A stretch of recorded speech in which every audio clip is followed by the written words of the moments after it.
Bismillahirrahmanirrahim. Assalamualaikum warahmatullahi wabarakatuh. Innal hamdalillah nahmaduhu wa nasta'inuhu wa nastaghfiruh wa na'udzu billahi min shururi anfusina wa sayyiati a'malina. Faman yahdihillahu fala mudhillalah wa may yudlil fala hadiyalah. Asyhadu an la ilaha illallah wa asyhadu anna Muhammadan abduhu wa rasuluh. Allahumma salli wa sallim wa barik ala nabiyyina Muhammadin wa ala alihi wa sahbihi ajma'in. Amma ba'd. Alhamdulillah, jamaah salat subuh yang dirahmati oleh Allah Subhanahu wa taala. Marilah kita semua yang pertama bersyukur kepada Allah Subhanahu wa taala. Pada kesempatan subuh hari ini kita masih diberikan kesehatan, masih diberikan kesabaran, istiqomahan di awal tahun ya. Ini hari yang ketiga, tanggal 3 tahun 2026, yang mesti kita syukuri juga, termasuknya adalah sampai tahun ini kita masih diberikan umur, masih diberikan kesempatan hidup, nah gitu ya. Karena dalam 1 tahun ini mungkin banyak saudara kita, teman kita yang sudah kembali duluan gitu ya, kepada Allah Subhanahu wa taala, sedangkan kita masih hidup sampai sekarang gitu.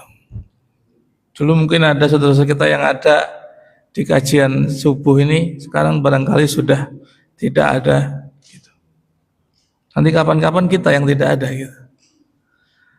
Artinya semakin kita itu bertambah umur, itu artinya jatah hidup kita ini berkurang.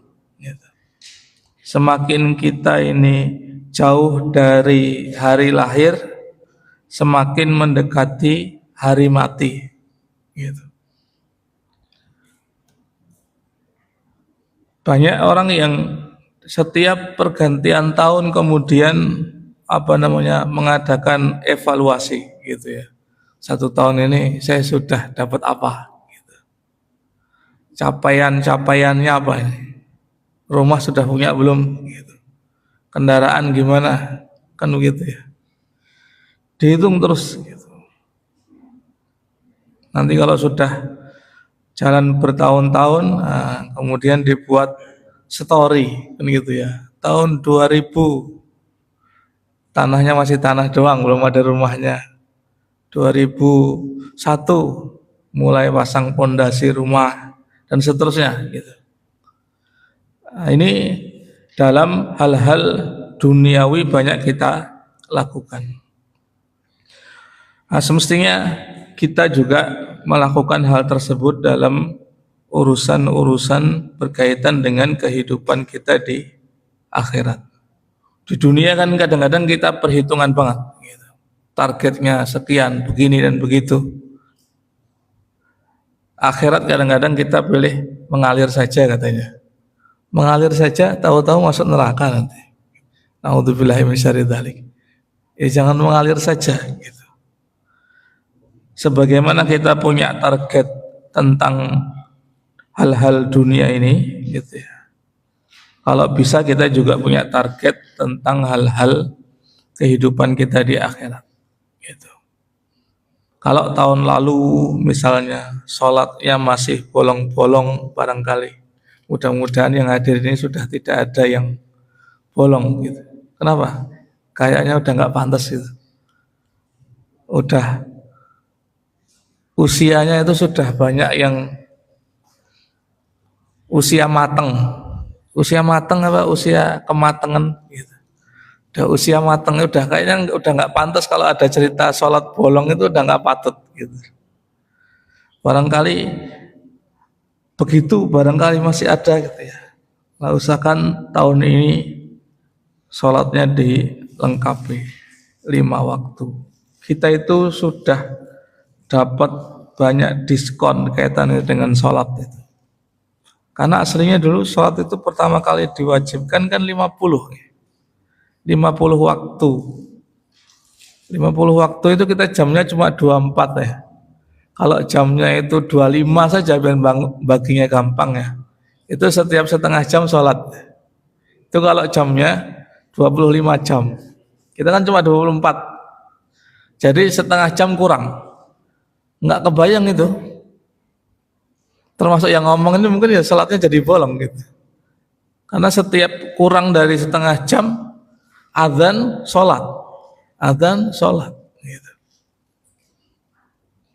Untungnya Nabi Muhammad SAW pada waktu Isra dan Mi'raj ya. Bulan ini kayaknya ada Isra Mi'raj ya. Iya, tanggal 16 tanggal merah. Januari ini. Ketemu Nabi Musa gitu. Diusuli kan gitu ya. Suruh apa? Suruh sholat gitu. Berapa? 50. Kata Nabi Musa, kamu naik lagi gitu. Minta kurang, jangan 50, minta kurang. Saya itu sudah pengalaman dengan umat saya, nggak kuat nanti umatmu 50 waktu. Akhirnya Nabi Muhammad SAW kan naik turun beberapa kali. Sampai kemudian di angka 5 kali gitu. Itu ketemu Nabi Musa alaihissalam, waktu ditanya berapa jadinya 5, itu kata Nabi Musa, kamu naik lagi gitu. Minta lagi dikurangi, umatmu nggak kuat nanti 5 waktu itu. Sayangnya nabinya sudah sungkan gitu ya, sudah tidak berani naik lagi. Dan Allah sudah menetapkan setelah itu ini 5 gitu ya, ma yubaddaul qaulu ladayya, tidak bisa diubah-ubah lagi. Jadi Nabi Muhammad SAW itu sebenarnya sudah dikasih masukan, ini 5 waktu ini umatmu tidak kuat gitu. Dan benar gitu. Tidak kuat. Orang Islam ini kalau sholat 5 waktu itu sudah dianggap soleh gitu. Ya enggak soleh lah, 5 waktu memang wajib kok gitu. 5 waktu itu orang Islam sholat 5 waktu komplit itu biasa. Kenapa? Yang itu wajib kok. Kalau sekarang orang sholat 5 waktu komplit itu dianggap soleh lah, dianggap baik, dianggap suci gitu ya. Orang mau sholat 5 waktu katanya jangan sok suci, sholat kok komplit gitu. Ini yang salah ya ngomong malahan. Artinya kalau di tahun-tahun yang lalu sholat ini masih ada yang bolong gitu ya. Kadang sholat, kadang enggak. Mudah-mudahan tahun baru ini dibuat target gitu ya. Sholat tidak bolong. Meskipun kadang telat, artinya tidak di awal waktu, tapi komplit 5 waktu sholat gitu. Saya kira masih banyak orang yang sholatnya itu tidak komplit, atau bahkan sholatnya kalau Jumatan saja, saya kira masih banyak. Ini potret orang Islam gitu. Artinya kalau orang Islam ini dikatakan jumlahnya banyak tapi kalahan gitu ya wajar gitu. Sholat wae ora gitu. Kata Nabi SAW, kamu nanti banyak tapi kalah gitu. Para sahabat kamu bercerita, masa kita banyak kalah? Iya, banyak tapi seperti buih di lautan, seperti busa, tidak ada kekuatan gitu. Bagaimana tidak orang Islam saja, kewajiban yang paling pokok saja, sholat 5 waktu ini, kita kadang-kadang banyak yang belum komplit gitu. Dan target-target akhirat yang lainnya gitu ya. Kemarin belum bisa baca Quran, sekarang belajar baca Quran. Dari Iqra enggak apa-apa. Masa sudah tua belajar Iqra enggak apa-apa. Karena agama kita ini kan orang sudah berikhtiar itu sudah dapat pahala. Gitu. Kita ngaji gini ini kan ikhtiar ya, berikhtiar agar ngerti agama Islam kan gitu. Itu sudah berpahala. Entah jadi pinter atau nggak pinter gitu ya, itu urusan lain. Karena kadang kita ngaji ini ada yang ngaji bertahun-tahun tapi nggak tambah pinter, ada. Tapi apa nggak dapat pahala? Oh dapat pahala, tetap dapat pahala. Dan hal-hal yang lain yang perlu kita perhatikan. Secara umum tadi, kalau soal dunia kita ini punya cita-cita, punya target, saya akan begini dan begitu. Maka hendaknya soal akhirat juga kita punya target. Jangan mengalir begitu saja. Khawatirnya seperti tadi ya, mengalir begitu saja, mengalir masuk neraka. Nauzubillahi min syarri dzalik.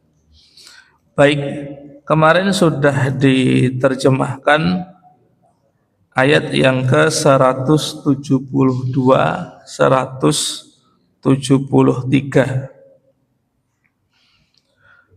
Silahkan untuk dibuka di ayat yang ke-172. Kita ulang dulu terjemahnya. Mas Hari masuk nggak kemarin? Nggak masuk? Berarti benar masuknya hari ini. Tadi ketemu di tangga, sama lama nggak kelihatan kemarin. Kita ulang dulu dari 172.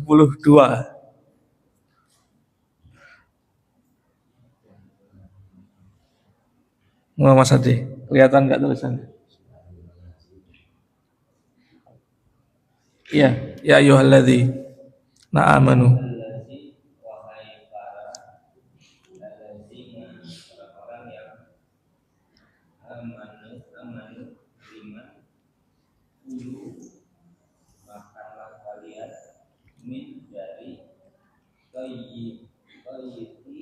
Thayyibati.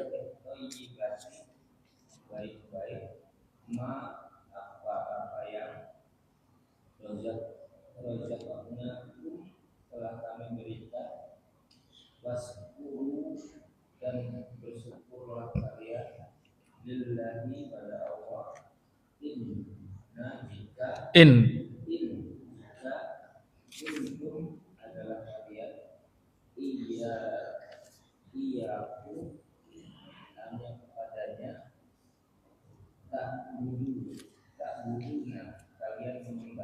ya. 173 ya. Masih kelihatan nggak tulisannya? Sudah satu pekan. Sesungguhnya hanyalah Ar-Rahman telah mengharamkan alaikumu kepada kalian al-maitata bangkai wad-dama dan darah walahma dan daging ar-rahim babi Al-khinzir. Coba dilihat tulisannya. Al-khinziri. babi wama dan apa yang uhilla dan dipersembahkan bihi dengannya li ghairi untuk selain Allah. Pamani maka barang siapa yang Utturro itu ada titiknya, dot itu. Utturro terpaksa airo ghaira karena tidak bagin berlebihan wala dan tidak dan tak pula sengaja sengaja melanggar larangan, fala maka tidaklah isma berdosa alaihi atasnya. Inna sesungguhnya Allah ghafurun mereka maha pengampun, rahimu maha belas kasihan. Ya, maha belas kasih, maha penyayang, sama. Iya, karena senjatanya hilang. Ini suaranya sampai keluar nggak? Keluar ya. Kursinya Pak Udin hilang. Kali dibawa ke rumah, dipakai salat di rumah. Kursi lipat.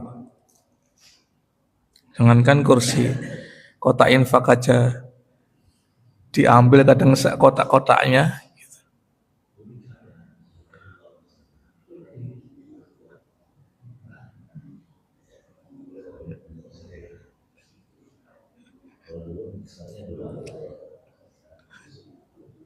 Mixer pernah dibawa? Mixer?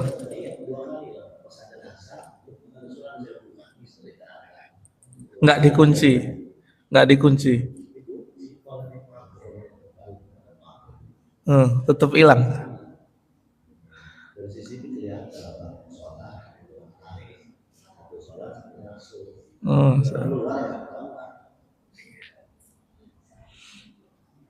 Harusnya kalau masih normal ya, kalau mau nyolong jangan di masjid kan gitu ya. Mestinya gitu. Maunya kita ya. Baik. Di ayat yang ke-172 ya. Allah Subhanahu wa taala berfirman memanggil orang-orang yang beriman ya. Ya ayyuhalladzina amanu, wahai orang-orang yang beriman. Seperti sering saya sampaikan bahwa sahabat Abdullah bin Mas'ud radhiyallahu anhu itu mengatakan, kalau kamu dengar Allah mengatakan ya ayyuhalladzina amanu gitu, maka dengarkan baik-baik, pasang kupingmu gitu. Pasti ada perintah yang diperintahkan atau ada larangan yang akan Allah larang. Di dalam Al-Quran banyak ayat yang dimulai dengan panggilan kepada orang-orang beriman seperti ini, ya ayyuhalladzina amanu. Sahabat Ibnu Mas'ud mengatakan tadi, kalau ada ayat memanggil orang-orang yang beriman ya ayyuhalladzina amanu, maka fa'ar'iha sam'aka, pasang telingamu gitu. Fa innaha amrun amara bihi au nahyun naha anhu. Itu pasti ada perintah yang Allah akan perintahkan atau larangan yang akan Allah larang. Itu secara tidak langsung juga memberitahu kepada kita bahwa perintah atau larangan itu dua hal yang pasti ada dalam syariat kita ini. Ada hal-hal yang diperintahkan, ada hal-hal yang dilarang. Nah, orang yang beriman kan kalau diperintah dilarang itu seperti Allah sebutkan di akhir surat Al-Baqarah ya. Itu mengatakan sami'na wa ata'na. Kami dengar dan kami taat. Nah, di sini perintah gitu ya. Dua perintah. Perintah yang pertama Allah mengatakan kulu min thayyibati ma razaqnakum. Wahai orang-orang yang beriman, kalian makanlah dari hal-hal yang baik dari apa yang kami rizkikan kepada kalian. Yang baik ini maksudnya apa? Kalau di tafsir Ibnu Katsir dikatakan halal. Baik itu halal. Jadi makanlah dari yang Allah rizkikan ini yang halal-halal. Ini perintah terhadap sesuatu itu berarti larangan terhadap kebalikannya, gitu ya. Jadi kalau dibalik, wahai orang-orang yang beriman, kalian janganlah makan dari yang Allah rizkikan ini hal-hal yang haram. Gitu. Jadi ketika Allah memerintahkan di sini makan dari yang baik, yang halal, itu artinya dilarang memakan dari makanan-makanan yang haram. Dan sebenarnya makanan ini yang halal sama yang haram itu lebih banyak yang halal. Ya toh. Nanti di ayat yang selanjutnya ya. Itu makanan yang haram itu yaitu. Ditambah ada beberapa dalil yang lain dari hadis Nabi ya. Tapi yang halal lebih banyak daripada yang haram. Ini maksudnya haram secara zat ya. Haram secara zatnya. Kan haram itu ada karena barangnya itu haram atau karena cara mendapatkannya yang haram. Roti yang di depan saya ini kan halal. Secara zat dia halal. Ada tulisannya enggak? Ada ini. Mui. Ini masih gambar yang lama ya. Kalau gambar sekarang kan wayang gunung itu halal. Orang Jawa ya. Ini halal, secara zat halal roti. Tapi roti ini kalau hasil mencuri haram. Di atas ada tulisannya. Kalau nggak percaya, ada nggak? Kalau tempat antum nggak ada berarti nggak halal. Tempat saya ada di atas kanan ya. Bulat yang logo lama. Kalau kita dapatkan rotinya dari cara yang haram, rotinya itu jadi haram. Tapi haramnya itu bukan karena zatnya roti, tapi karena cara mendapatkannya yang haram. Gitu. Adapun hal-hal makanan yang haram secara zat akan disebutkan di ayat berikutnya, 173. Sebagian ulama yang lain memaknai thayyibat itu makanan-makanan yang lezat, makanan-makanan yang enak. Jadi bukan cuma halal dan enak gitu ya. Menunjukkan bahwa kita itu boleh makan makanan yang enak gitu ya. Apa yang enak menurut antum? Sate. Nah, kalau yang nggak punya darah tinggi ya makan sate. Iga bakar. Saya sering lihat Pak Udin status tapi iga bakar, kepala kambing. Saya batin Pak Udin ini masih hebat ya gitu. Biasanya usia-usia gini udah banyak yang nggak boleh ini tapi masih hebat. Boleh makan makanan yang enak boleh. Artinya begini, karena sebagian orang gitu ya. Sebagian orang Islam ini ada yang berpaham dunia itu ditinggalkan. Jadi kalau makan ya makan yang tidak enak. Enggak, kita enggak diajari gitu. Kan ada sebagian agama itu ajarannya semakin susah semakin baik gitu ya. Nah, enggak makan daging misalnya. Malah enggak pakai acara menikah ya, enggak menikah dan seterusnya. Islam enggak begitu. Enggak ada begitu. Dalam Islam ini bahkan ketika ada orang mengatakan saya tidak akan menikah, gitu kan, ada sahabat begitu kan ya, 3 orang ya, datang ke tempatnya Nabi, nanya kepada istrinya Nabi, Aisyah kalau tidak salah, kemudian bertanya bagaimana ibadahnya Nabi gitu ya, kemudian diceritakan Nabi itu ibadahnya begini. Terus 3 orang ini kan bertekad gitu, bersumpah, saya akan sholat malam terus dari Isya sampai subuh gitu. Saya akan puasa terus setiap hari, bukan puasa Daud sehari puasa sehari tidak, setiap hari. Yang ketiga kan bilang saya tidak akan menikah. Kemudian 3 orang ini dipanggil oleh Nabi SAW gitu. Nabi mengatakan saya ini sholat malam tapi ya tidur, ada tidurnya. saya ini ya puasa, tapi kadang tidak puasa. Dan saya ini menikah, bahkan Nabi istrinya lebih dari 4, gitu ya. Khusus beliau kan boleh. Kemudian Nabi SAW mengatakan begini, faman raghiba an sunnati falaisa minni. Siapa yang tidak suka terhadap sunnahku, maka dia bukan golonganku.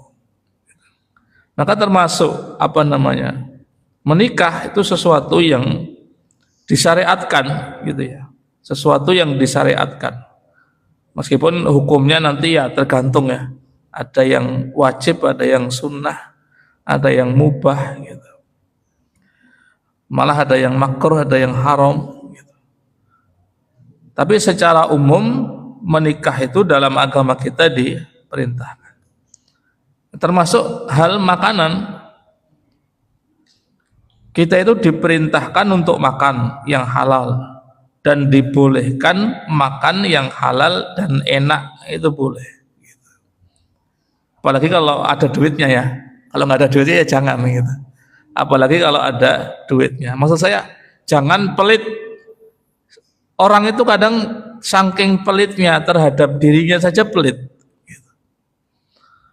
Punya duit, tetapi lebih milih tidak keluar duit, tapi agak susah, gitu. Kan begitu ya. Kalau punya duit, ya kenapa pelit terhadap diri sendiri? Misalnya ini, naik kapal mau yang murah apa yang mahal? Yang murah aja, hemat. Kalau ada duit kenapa nggak yang mahal? Meskipun lebih mahal, gitu kan, lebih cepat. Kalau jalan kaki itu jalan kakinya lebih dekat, ya. Karena kalau yang murah turunnya di terminal yang eksekutif jalannya sekilo kayaknya, jauh banget. Yang murah 30.000 paling, nggak nyampe. Tapi lebih capek. Nah kalau punya duit ngapain nyapein diri, gitu. Artinya jangan terlalu pelit, gitu ya. Apa istilahnya ya? Ngenak ke awak, gitu. Apa bahasa saya? Mengenakkan badan tuh enggak apa-apa, gitu. Artinya makan enak, gitu ya. Kalau beli motor yang baru, gitu. Jangan yang kalau jalan 2 kilo mogok gitu ya, malah repot, gitu. Makanya sebagian memaknai thayyibat tadi ya, makanan-makanan yang lezat, makanan-makanan yang manusia ini senang atau orang-orang beriman ini senang, boleh, gitu. Kalau punya uang. Kalau tidak punya uang ya jangan, gitu. Kalau punya uang tidak masalah, tidak punya uang ya beli sesuai kemampuan, gitu. Kuatnya makan beli tahu ya beli tahu, jangan ngawur, gitu. Masuk restoran duitnya dikit pesan makanan, janganlah, nanya dulu, gitu. Harganya berapa, gitu. Kuahnya aja ya. Di warung Padang kuahnya saja, ini rendang ini bumbunya saja, gitu. Ini cincang kuahnya saja, gitu. Dan seterusnya. Nanya enggak apa-apa, khawatir duitnya nggak cukup kok, gitu. Daripada gagah-gagah makan habis itu cuci piring kan nggak enak, gitu. Nanya saja ini harganya berapa, gitu. Nggak usah sungkan. Karena sebagian daerah itu kadang-kadang kalau bahasa di tempat saya ngepruk, gitu ya. Harganya apa? Matok apa istilahnya, getok, gitu. Nasi putih sepiring 15.000, gitu kan. Nanya dulu kalau mau makan, boleh. Kalau duitnya cuma minim kan, gitu. Tapi kalau duitnya banyak, nggak usah nanya juga apa-apa, gitu. Bayarnya cukup nanti duitnya kan, gitu. Balik ke sini ya. Jadi tidak masalah. Tapi kalau misalnya duitnya tidak ada, kita sudah ada contoh bagaimana Nabi SAW itu menjalani hidup dengan sangat-sangat sederhana. Istri Nabi Sayyidatuna Aisyah kalau tidak salah bercerita kepada ponakannya, atau yang cerita sahabat malah ya.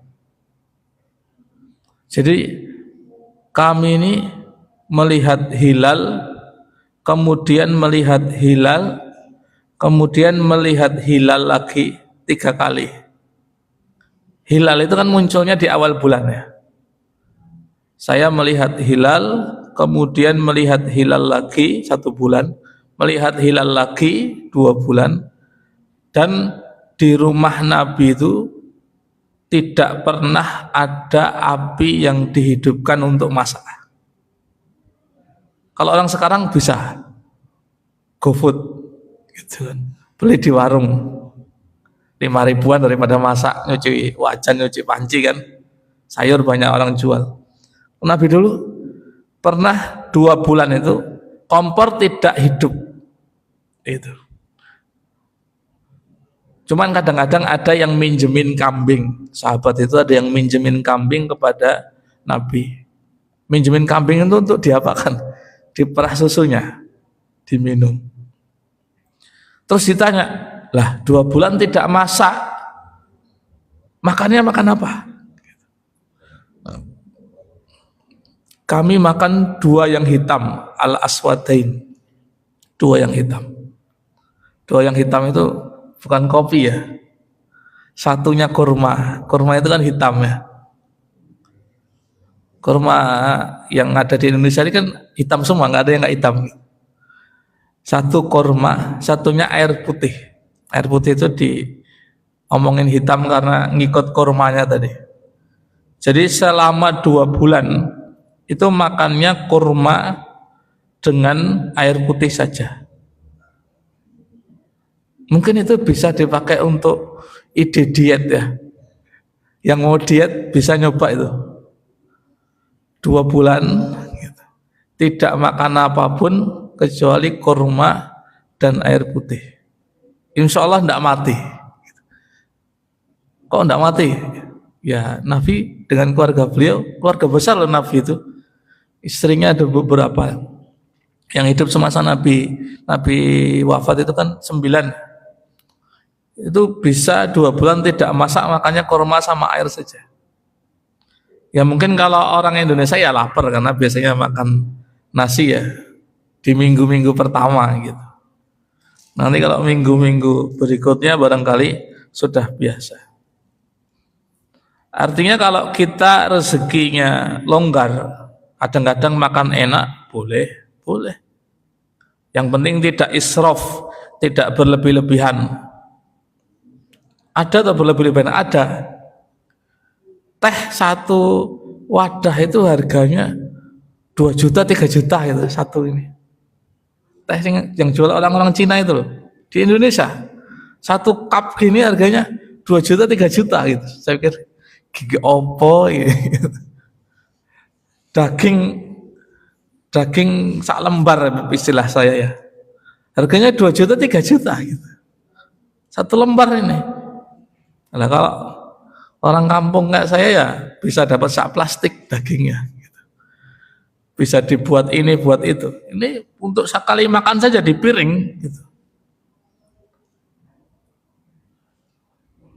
Ini kalau ukuran saya itu berlebih-lebihan. Tapi kalau duitnya banyak ya barangkali itu enggak berlebih-lebihan ya. Tapi kalau ukuran saya berlebih-lebihan. Saya itu disuruh beli kopi segelas harganya 30.000 aja, menurut saya berlebih-lebihan. Masa kopi 30.000, lalu gawe nang omah dhewe kan gitu ya. Enggak usah keluar duit banyak-banyak gitu. Tapi kan sementara orang yang lain kan biasa beli kopi 1 gelas harganya 30.000 itu biasa. Jangan kalau lewat di pinggir jalan kan ada sekarang modelnya orang jual kopi pakai kayak becak itu kan ya. Sepeda listrik itu kan harga 10.000, rupanya itu mulai 10.000, maksudnya yang paling murah 10.000, yang paling nggak dikasih apa-apa gitu loh. Kalau yang nambah gula aren, nambah ini nggak dapat 10.000, 15, 16 gitu. Itu saja kalau nggak biasa itu ngerasa mahal amat, dari 10.000, 12.000, 15.000 angguran tak beliin nasi gitu ya. Nasi padang 12 ribuan ya gitu buat makan. sayang, tapi mungkin sebagian orang menganggap itu biasa. Kan standarnya ekonominya kan beda-beda gitu ya. Balik ke sini ya. Jadi menjadi penting bagi kita semua untuk memperhatikan bahwa yang kita makan itu halal. Halal secara zat barangnya itu halal, dan halal cara mendapatkannya. Halal cara mendapatkannya. Yang kedua ini mungkin yang sangat perlu kita perhatikan di zaman sekarang. Gitu. Kita saya kira nggak mungkin lah makan daging babi. Saya kira nggak mungkin ya. Nggak mungkin. Kalau tahu loh ya. Kecuali nggak tahu. Orang dari Jawa Timur pernah ada cerita kan begitu. Orang dari Jawa Timur datang ke Solo. Gitu. Lihat warung tulisannya sate jamu. Gitu. Wah, sate jamu ini sehat ini. Ini bapak-bapak yang belum pernah ke Solo perlu diperhatikan. Sate jamu nih sehat ini. Makan berkali-kali.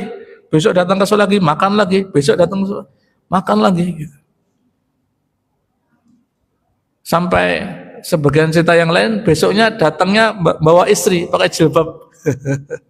Kata yang jual, loh, sampean boleh makan di sini tuh. Nah kenapa? Lah ini sate anu kok, sate jamu itu maaf, sate guguk kok. Sate daging anjing. Loh, masa? Lah saya sudah berkali-kali makan di sini tuh. Dan enak dan cocok itu. Waduh. Repot ini. Dulu, kalau sekarang mungkin sudah berani nulis apa malah disuruh nulis ya. Jadi kalau di Solo sate jamu, sate kambing balap, sate apa lagi ya? Pokoknya itu sate anjing itu. Gitu. Kalau enggak tahu ya urusan lainnya. Tapi kalau tahu kan enggak mungkin lah. Orang awam pun orang Islam itu enggak makan makanan yang haram seperti yang disebutkan nanti ya. Daging babi itu enggak mungkin saya kira. Tapi yang kita kadang kala sering jatuh itu cara mendapatkan makanannya. Gampangnya cara nyari duitnya gitu.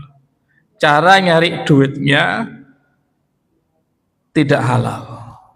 Akibatnya diberikan makanan yang makanannya itu sebenarnya halal bisa berubah jadi tidak halal. Dengan sebab harta yang kita dapatkan itu tidak kita dapatkan dengan cara yang halal. Dan kita hidup di zaman ini kan Masya Allah ya. Sampai orang mendapat bisikan setan mengatakan boro-boro nyari yang halal gitu. Nyari yang haram saja susah gitu katanya. Itu kan setan itu. Enggak lah, nyasa nyari yang halal susah. Nyari yang haram saja susah katanya, enggak. Yang halal juga gampang ada nyari. Itu cuma termakan hasutan setan saja. Setan itu menakut-nakuti manusia. Kata Allah di dalam Al-Quran ya, ya'idukumul faqro, menakut-nakuti dengan kefakiran. Kamu mau nyari duit dengan cara yang halal, nggak dapat kamu, lapar nanti, mati kelaparan nanti kamu. Gitu. Begitu. Gitu. Padahal, enggak. Kata Nabi SAW, rizki kita itu sudah dijamin oleh Allah, tinggal kita mengambil dengan cara yang halal. Gitu. Dan ketika kita mencari dengan cara yang haram, itu tidak menambahi jatah rizki.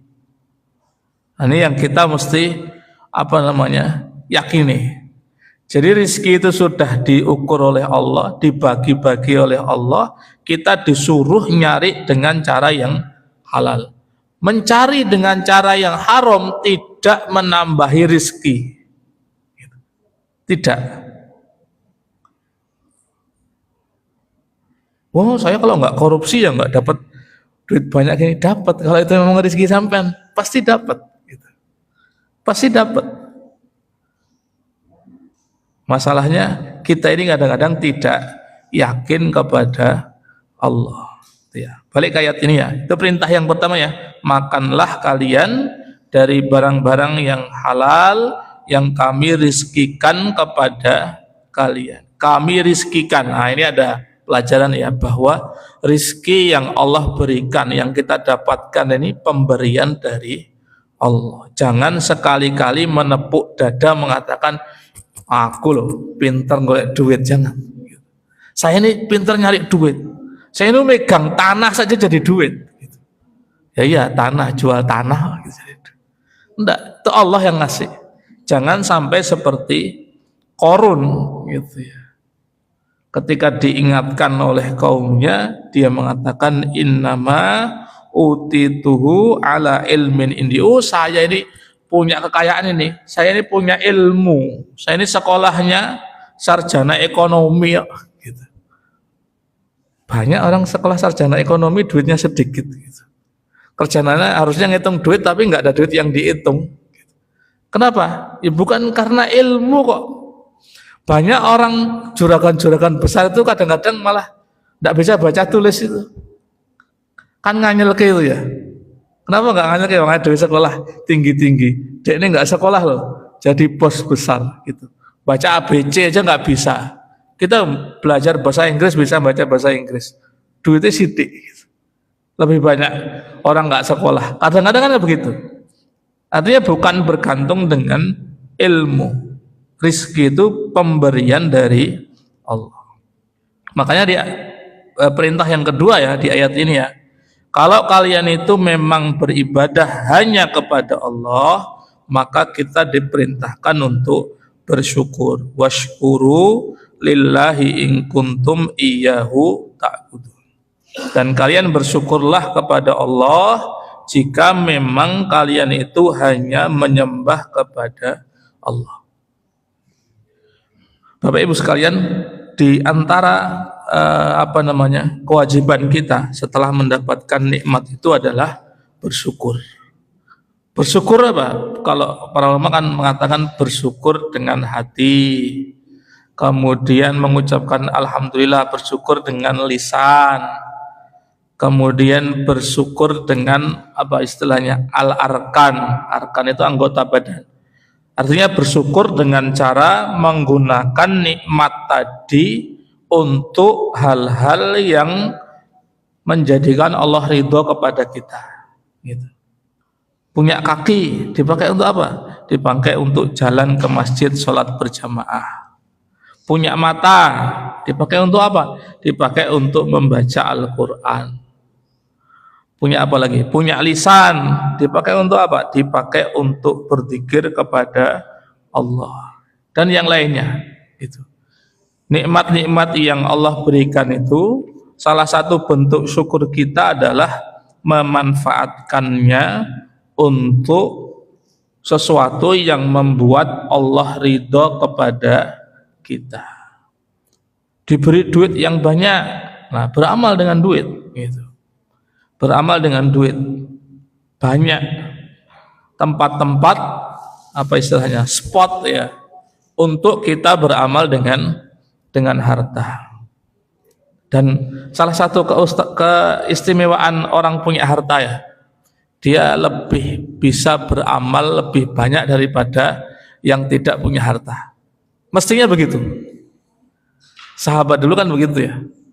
Para sahabat waktu mengadu kepada Rasulullah, orang kaya itu loh, pahalanya diborong semua. Kita sholat, mereka ya sholat, gitu. Kita puasa, mereka ya puasa. Kita nggak bisa haji, mereka bisa haji. Kita ini nggak bisa bersedekah, mereka bisa bersedekah, gitu. Seperti itu mestinya keadaan orang yang mempunyai harta lebih daripada yang tidak punya harta. Jangan sampai kita ini punya harta lebih, gampangannya kaya, tetapi nanti masuk surga, surganya kelas orang miskin. Kan buat apa duitnya kan gitu kan? Begitu masuk surga, ketemunya tetangga-tetangga dulu di dunia yang miskin-miskin. Gitu. Ya tetangga yang miskin nanti kaget tuh, loh, sampean kok di sini? Gitu. Bukannya sampean itu hartanya banyak, duitnya banyak, kok surganya di sini saja? Gitu. Iya, dulu itu saya duitnya banyak tapi amalnya dikit. Jadi masuk surga ini kelas orang miskin, padahal di dunia orang kaya. Kan rugi jadinya. Nah, kalau begitu masuk surganya udah belakangan, kan gitu ya. Orang kaya itu masuk surganya belakangan, Pak. Karena banyak yang dihitung. Ditanya ini, apalagi tanahnya banyak ya. Tanah yang ini dapat dari mana? Dipakai untuk apa? Duit yang ini dapat dari mana? Dipakai untuk apa? Apalagi yang di rumahnya mobilnya parkir ada 20 mobil misalnya. Tanya itu. Masuknya jadinya mundur setengah hari gitu. Kata para sahabat, setengah hari ya cepat gitu. Setengah hari itu 500 tahun mundurnya. Begitu masuk jannah bareng kelasnya orang-orang miskin, kan sayang gitu. Harusnya masuknya belakangan, begitu masuk jannah masuknya tinggi. Jangan nanti ketawain sama orang-orang miskin yang tidak punya harta. Sampai kok nang kene bareng aku gitu. Sama dengan saya. Padahal masuk surganya belakangan. Itu ya. Jadi orang yang diberikan rizki oleh Allah itu bersyukur dengan hatinya, mengakui bahwa itu pemberian dari Allah, lisannya mengucapkan alhamdulillah, kemudian pemberian Allah tadi dimanfaatkan untuk hal-hal yang meridhokan Allah. Kita masuk sholat jam berapa? Jam 5 lebih? Jam 6 pas. Baik, ayat 173.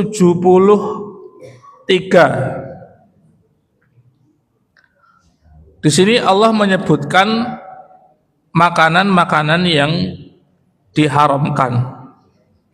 Allah menyebutkan makanan-makanan yang diharamkan. Yang pertama ya, innama harrama alaikumul maitata. Sesungguhnya hanyalah Allah itu mengharamkan terhadap kalian yang pertama al-maitata, bangkai. Bangkai itu apa? Binatang yang mati tidak disembelih secara syar'i, atau binatang yang mati sendiri ya, mati sendiri, yang tidak disembelih secara syar'i. Ayam mati nggak sempat disembelih, ya haram. Terus diapakan? Ya dibuang apa? Dipakai buat pakan lele apa? Itu kalau ayam kita masih ringan ya. Kalau sapi, makanya hati-hati itu.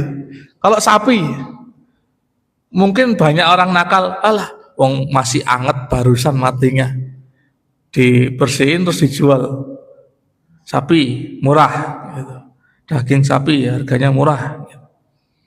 Bahaya itu. Kambing, kita dulu dimarahin ustadz kami waktu di pondok, gara-gara kambingnya mati. Kita kan setiap pekan ada kerjaan mandiin kambing di kali. Setiap Jumat libur, bersihin kandang kambing, kandangnya dibersihin, kambingnya dimandikan di kali pakai sabun zaman dulu. Setelah itu kan dijemur sebelum dibalikkan ke kandang.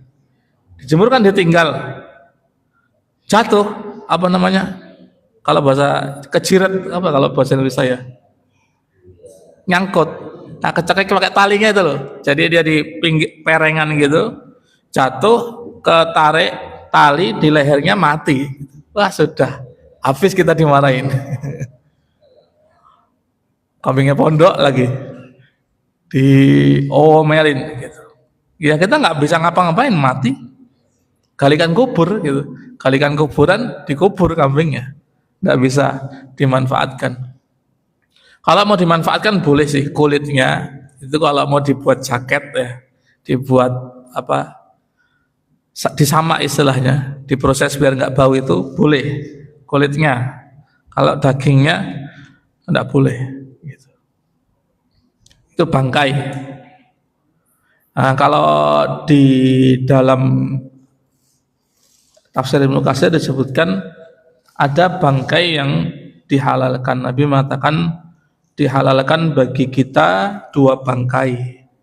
Bangkai ikan Yang kedua bangkai apa? Belalang. Ada yang pernah makan belalang belum? Orang sini makan belalang pernah apa enggak? Enggak ada belalang di sini. Enggak ada ya. Di Shopee ada Pak. Nah, tapi kalau yang enggak biasa kadang-kadang gatal, mulutnya langsung melentung-melentung gitu, bengkak. Belalang, sebagaimana sebagian sahabat bercerita, dulu kami pernah berperang bersama Nabi, makanan kami pada waktu itu belalang. Belalang itu bangkai. Kenapa ya? Nggak bisa disembelih ya? Belalang sembelih nggak? Ikan sembelih nggak ikan? Nggak sembelih. Ikan di pasar itu bangkai semua Pak. Kalau nggak di es, bau semua itu. Bangkai, dan memang ikan itu bangkai yang boleh untuk dimakan. Nah, kalau kita tidak boleh makan bangkai ikan, ya ini saya kita nggak akan makan ikan laut. Ya, ada yang pernah beli ikan laut masih hidup, kecuali mancing di laut ya. Kalau beli di pasar pasti ikannya sudah mati, dan itu bangkai tapi bangkai halal. Yang kedua, wadama, darah. Ini orang di Jawa sana yang masih sampai sekarang masih ada orang yang makan darah kayak vampir. Di sini juga ada ya?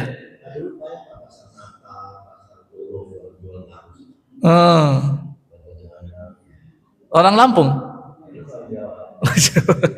Ya, orang Jawa itu. Ini yang agak repot itu. Kalau di kampung saya di pasar itu orang jual darah goreng itu ya, itu sambil jual udang goreng, wader goreng, ikan-ikan kali goreng itu. Ini yang agak repot gitu. Agak repotnya kenapa? Wajannya bareng, gitu. Minyaknya bareng. Gitu. Maka kami dulu kalau diajari guru-guru kami, kalau makan di warung makan yang ada jual haram, pindah, gitu. Jangan makan di situ. Pernah kita rombongan, ikut rombongannya ustadz-ustadz gitu, waktu pergi, mampir ke warung makan, udah masuk, keluar lagi, keluar. Rupanya jual kodok. Di antara menunya itu ada kodok. Apa bahasa Inggrisnya kodok ya? Suiki ya? Suiki ya? Kodok. Meskipun di situ jual tahu, jual tempe, jual ayam, tapi kalau di situ ada yang haram, mendingan pindah tempat. Karena kita tidak tahu kualinya itu sama, minyak gorengnya sama, atau air rebusnya sama, gitu. Itu diantara yang diajarkan oleh guru-guru kami dulu ya. Darah haram tidak boleh. Itu sayang no, darahnya seember loh, enak lagi. Darah itu kan enak ya, ya enak emang. Tahu dari mana enak? Ya enak, buktinya orang makan lahap itu.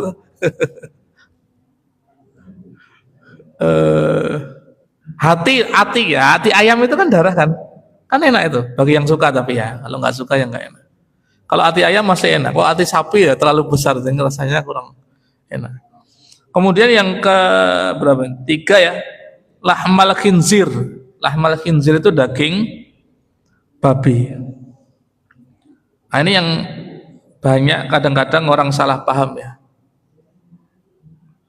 Karena belajar Al-Quran baca terjemah doang gitu ya.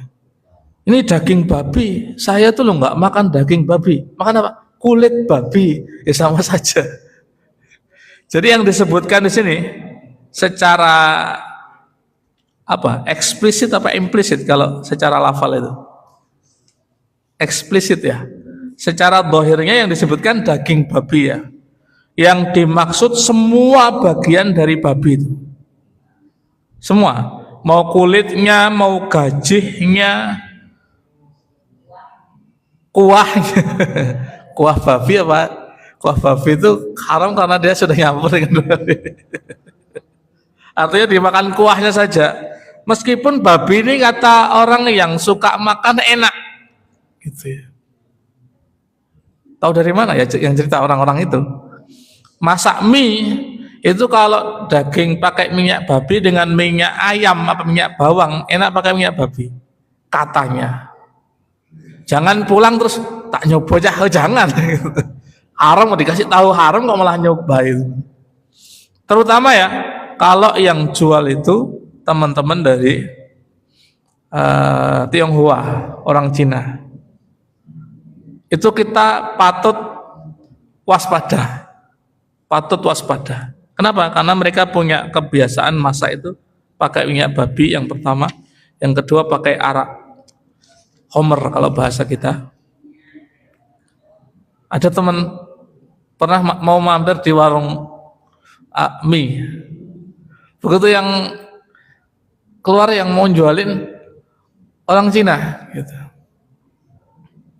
Langsung putar balik, dipanggil, woi, kenapa nggak jadi, woi, gitu. Karena khawatir saja ya, karena khawatir. Anu toh sudah ada tulisannya tuh halal 100%. Masalahnya sebagian, dan ini fakta ya, sebagian itu tidak tahu halal haram. Ini mie-nya halal apa haram? Bisa halal. Loh, kok bisa halal gimana? Ini bisa halal. Kok bisa halal? Kalau bisa halal itu nanti nggak dikasih yang haram, daging babinya nggak dikasih. Tapi itu sangat mengkhawatirkan. Kenapa? Ya orang buat mie, kalau orang ini kan minyaknya di situ kan pakai baskom, nanti diaduk-aduknya di situ. Ini saya kira pengaduknya sama. Gitu. Makanya waktu dijawabnya bisa halal, bisa. Loh, bisa halal, bisa haram, bahaya. Kalau orangnya bilang bisa halal, udah pindah saja gitu. Nyari yang halal, jangan yang bisa halal. Kalau bisa halal, berarti di situ ada barang yang haram. Kita khawatirnya dia satu kuali, satu wajan. Ini menjadi perhatian kita bersama ya. Kenapa? Karena kalau kita makan barang yang haram, itu menjadi sebab doa kita tertolak. Menjadi sebab doa kita ditolak. Bahkan ibadah juga ditolak kalau kita makan barang yang haram. Kenapa? Karena barang haram yang kita makan itu nanti akan wujud bentuknya daging nyusun badan kita ini. Sedangkan Nabi SAW mengatakan daging yang tumbuh dari yang haram itu lebih pantas untuk masuk ke dalam neraka. Itu ya. Kemudian yang terakhir wa ma uhilla bihi li ghairillah. Binatang yang disembelih dipersembahkan untuk selain Allah. Apa ada kalau di Indonesia? Nggak tahu apa ada. Ini nyembelih ayam untuk Nyi Roro Kidul lah gitu, misalnya ya, haram nggak boleh. Kalau orang Jawa ada barangkali ya. Ini untuk Sang Bau Rekso gitu, disembelih, seret gitu, maka itu jadi haram. Kalau orang-orang jahiliyah dulu kan banyak patung-patung, nah itu dipersembahkan di situ, disembelih untuk patung-patung. Kecuali barang-barang yang haram tadi, kecuali kita dalam keadaan terpaksa. Kalau sekarang nggak ada terpaksa kayaknya. Kalau di posisi kita di sini loh. Kenapa? Ya warung yang halal banyak gitu. Tapi andai pun kemudian ada keadaan terpaksa, itu boleh makan yang haram tadi sekedar untuk menyambung hidup, biar tidak mati. Orang nggak makan itu mati setelah nggak makan berapa hari? Antum ada ilmu nggak? Orang nggak makan berapa hari mati? Sebulan ya. Kemarin saya baca orang diet, istilahnya water fasting ya. Jadi cuma minum air putih saja. itu bisa kuat sampai 30 hari. Minum air tok.